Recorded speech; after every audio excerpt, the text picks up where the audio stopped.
Hello friends, ഇന്ന് ഞാൻ വന്നിരിക്കുന്നത് വളരെ സ്പെഷ്യലായ ഒരു വീഡിയോയുമായിട്ടാണ്. വരാപ്പുഴ പെട്രോൾ പമ്പിൻ്റെ തൊട്ടടുത്ത് പുതിയൊരു മെൻസിൻ്റെ തുണിക്കട വരുന്നുണ്ട്. എൻ്റെ അച്ഛൻ്റെ കൂട്ടുകാരൻ്റെ കടയാണ്. അതിൻ്റെ ഉദ്ഘാടനം ഈ വരുന്ന ദിവസമാണ്. ഞാനിപ്പോൾ ഈ കടയുടെ ഉൾവശം കാണിച്ചു തരാം.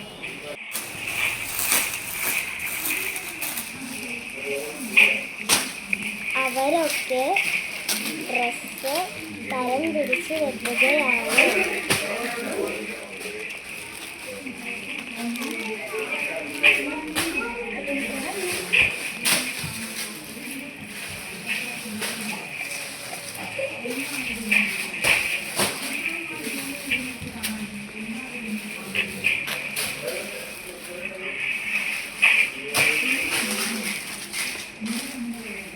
ഇതിൻ്റെ അടുത്ത ഭാഗം ഉദ്ഘാടനത്തിന് കാണിക്കാം. എല്ലാവർക്കും ഇഷ്ടമായെങ്കിൽ ലൈക്കും സബ്സ്ക്രൈബും ഷെയർ